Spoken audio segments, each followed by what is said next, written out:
Hey, y'all. Welcome back to another short recap of the 40 Days for Lies event that we counter protested on March 2nd outside of our Everett Planned Parenthood. And this is a little snippet of some very young man, probably in his early 20s at best, out there with a Susan B. Anthony sweatshirt on, holding a sign like pregnant, need help. And my question to those people is, how exactly are you helping? Because a one-time check or some free diapers and formula in a car seat isn't good. It just doesn't cut it anymore. And that's all these people have to offer.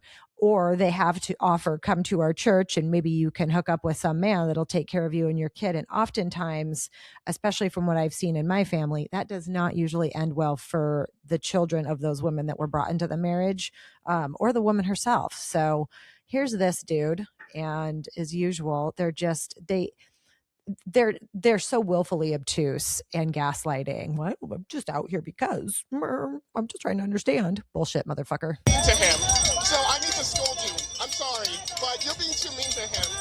I think I need to give him 4 glasses of milk, right? Maybe a cuddle. Maybe that'll make him feel better. Like you hurt his feelings. I'm just chatting with you. Seriously. Like I'm only talking. You don't have a right to have an opinion about my body, though. Why do you I don't think have an opinion about this. That's what that means. That's what that means. You're fucking hypocrite. When you're going out to a place like Planned Parenthood, holding a sign like that, you're having a fucking opinion about some stranger's body that's not yours and none of your goddamn business, you little motherfucker. Same thing with any person out there. If you want to offer to help those women, you can take your ass across the street to the fake clinic that people go in and out of to get car seats, formula, and clothes, which of course they can't go to every week if they need to. All of those things are limited, so you're on a rotation. So the help, I'm sorry, my guy just isn't there, and you're full of shit, and you just want to assert your power over women and their situations. Dude, wake up! I'm gonna clip your fucking nuts, and then you'll see what I mean about bodily autonomy, you little prick. You're gonna make him cry.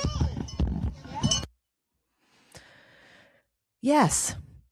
Can you imagine if, because there are too many people on the planet, and there are, in comparison to places where people can live successfully and not have to deal with horrible environmental issues, poisoned grounds, insect problems, famine, no water, you name it. Like, the world tends to get really small when you truly evaluate where human beings live now and where they're going to be able to live in the future. So as much as people don't want to hear it, there's a lot of discussion and realization that we need to have about making the population go down. It is men like this, though, that are helping with that and these anti-abortion movements, because women got the taste of the freedom over the last 50 years out of the millennias that people have been here.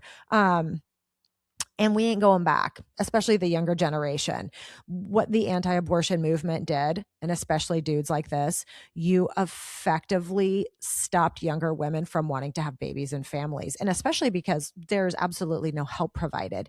This dumb little fucker wouldn't understand that, because he probably doesn't have any responsibilities of anything that's really great, on top of trying to manage a family by himself because his partner flaked off, which happens all of the time. And then women are left to be preyed upon by shitty ass men or shitty ass organizations like churches, because that's what they do. They're trying to prey upon a woman at a time where she's going to have a medical procedure so she's no longer pregnant because she doesn't want to have a baby. And sometimes those are because of financial reasons. And oftentimes those women already have children, so they already know. And this little wet behind the ears, barely knows what his dick is all about man is going to sit there and tell other women what to do with their bodies. Get the fuck out of here. And the fact that we are okay with this shit happening outside of our clinics in progressive states without saying, if the Supreme Court can have a 35-foot buffer zone, it's good enough for them. It's good enough for places that have more demonstrated violence against them than the fucking Supreme Court ever has. And that's a fact. That's what I got for this episode, y'all.